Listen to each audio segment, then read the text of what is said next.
اعوذ باللہ من الشیطان الرجیم بسم اللہ الرحمن الرحیم نحمدہ ونصلی ونسلم علی رسولہ النبی الکریم اما بعد فاعوذ باللہ من الشیطان الرجیم بسم اللہ الرحمن الرحیم اللہم صلی علی سیدنا و مولانا محمد وعلی آلہ وصحبہ وبارک وسلم۔ معزز طلباء و طالبات و معزز سامعین گرامی، السلام علیکم ورحمۃ اللہ وبرکاتہ۔ ہم حضرت سیدنا شیخ شرف الدین سعدی شیرازی رحمۃ اللہ علیہ کی مایہ ناز تصنیف کریمہ سعدی پڑھ رہے تھے، اور کریمہ سعدی میں ہم جو بیان پڑھ رہے تھے اس کا عنوان تھا در مذمت حرص۔ اس کے 2 پارٹ آپ سماعت فرما چکے۔ آج الحمدللہ ہم کریمہ سعدی کے 33ویں لیکچر میں حاضر ہیں، اور یوں ہم در مذمت حرص کے 30 پارٹ میں حاضر ہیں۔ آج انشاءاللہ العزیز اللہ پاک کے اذن اور اس کی توفیق سے ہم در مذمت حرص کا 3 سبق پڑھیں گے۔ تو توجہ کے ساتھ آج کا سبق دیکھیں۔ آج کا پہلا اور مجموعی طور پر 6واں شعر ہے، اس بیان کا 6واں شعر ہے، اور آج کا پہلا شعر: چرا می گدازی ز سودائے زر، چرا می گدازی ز سودائے زر، چرا می کشی بار محنت چو خر، چرا می کشی بار محنت چو خر۔ حضرت سیدنا شیخ شرف الدین سعدی شیرازی رحمۃ اللہ علیہ آپ فرماتے ہیں: چرا می گدازی ز سودائے زر، کیوں پگھلتا ہے تو سونے کے عشق میں، کیوں پگھلتا ہے تو سونے کے عشق میں۔ پھر فرماتے ہیں: چرا می کشی بار محنت چو خر، کیوں برداشت کرتا ہے تو مشقت کا بوجھ گدھے کی طرح، کیوں برداشت کرتا ہے تو مشقت کا بوجھ گدھے کی طرح۔ پہلے آپ اس کا لفظی ترجمہ دیکھ لیں، پھر ہم اس شعر کو سمجھتے ہیں اور با محاورہ ترجمہ کرتے ہیں۔ چرا کا معنی کیوں، می گدازی تو پگھلتا ہے، یہ گداختن مصدر سے فعل حال کا صیغہ ہے۔ می گدازی تو پگھلتا ہے، می گدازی تو پگھلتا ہے۔ اسی طرح زے کا معنی سے سودائے، سودائے عشق کو کہتے ہیں، عشق پاگل پن یا دیوانگی، عشق پاگل پن یا دیوانگی۔ سودائے زر، زر کہتے ہیں سونے کو، سودائے زر یعنی زر کا دیوانہ، زر کا عاشق یعنی سونے کا عاشق، سونے کا دیوانہ یا سونے کے لیے پاگل ہونے والا، اس کو کہتے ہیں سودائے زر۔ آگے لفظ آیا پھر چرا کا معنی آپ نے پڑھ لیا، کیوں، می کشی، یہ کشیدن مصدر سے فعل حال کا صیغہ ہے، می کشی تو کھینچتا ہے، اور یہاں مرادی معنی ہوگا تو برداشت کرتا ہے۔ می کشی کا معنی لفظی ہے تو کھینچتا ہے، یہ کشیدن مصدر سے فعل حال کا صیغہ ہے۔ بار کا معنی بوجھ، بار محنت، محنت کا بوجھ یا مشقت کا بوجھ۔ چو کا معنی جیسے یا طرح یا مثل۔ خر کا معنی گدھا، خر گدھے کو کہتے ہیں، خر، خر کہتے ہیں گدھے کو۔ تو اب اس لفظ کو، اس شعر کو سمجھے آپ توجہ سے، اس کا با محاورہ ترجمہ کرتے ہیں۔ چرا می گدازی، تو کیوں پگھلتا ہے، زے سودائے زر، سونے کے عشق میں، یا سونے کے عشق میں تو کیوں پگھلتا ہے، چرا می گدازی تو کیوں پگھلتا ہے، زے سودائے زر، سونے کے عشق میں، یعنی سونے کے لیے کیوں پگھل رہا ہے، یعنی اپنی جان کو کیوں ضائع کر رہا ہے، کیوں پگھلا رہا ہے اپنی جان کو، کس کے لیے، سونے کے لیے۔ سونے سے مراد مال و دولت، سونے سے مراد مال و دولت۔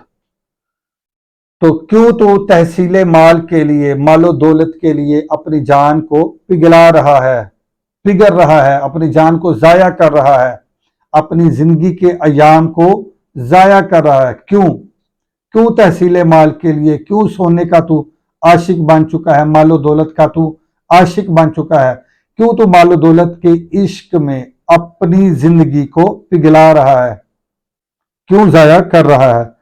چرا می گدازی، کیوں پگھلتا ہے، زے سودائے زر، سونے کے عشق میں، یعنی مال و دولت کے عشق میں۔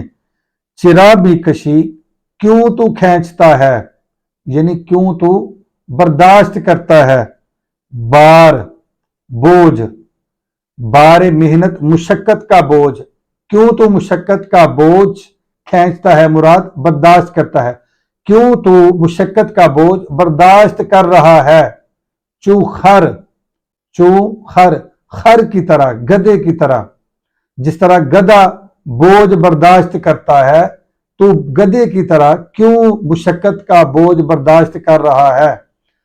تو اپنی زندگی کو کیوں تنگ کر رہا ہے، اپنی زندگی کو کیوں مصیبت میں مبتلا کر رہا ہے. تحصیل مال کے لیے، سونے کے عشق میں، مال و دولت کے عشق میں اپنی زندگی کو کیوں ضائع کر رہا ہے. کیوں تحصیل مال کے لیے تو مشقت اٹھا رہا ہے. تو یہ یوں حضرت سیدنا شیخ شرف الدین سعدی شرازی رحمۃ اللہ علیہ آپ حریص کو مخاطب ہیں اور حریص کو جھنجھوڑ رہے ہیں، حرص کرنے والے شخص کو جھنجھوڑ رہے ہیں. تو چلتے ہیں اگلے شعر کی طرف. آپ فرماتے ہیں چرا می کشی محنت از بہر مال، چرا می کشی محنت از بہر مال، کہ خواہد شدن ناگہاں پائے مال، کہ خواہد شدن ناگہاں پائے مال. آپ فرماتے ہیں کیوں کھینچتا ہے یعنی برداشت کرتا ہے تو مشقت حصول مال کے لیے، از بہر مال، مال کے لیے. پچھلے شعر میں آیا ز سودائے زر، زر کے لیے، سونے کے لیے. وہاں بھی معنی مال و دولت بھی کر سکتے ہیں. تو ادھر لفظ آیا بہر مال، مال کے لیے. چرا می کشی، کیوں تو برداشت کرتا ہے محنت یعنی مشقت کو، کیوں تو برداشت کرتا ہے مشقت کو، از بہر مال، مال کے لیے.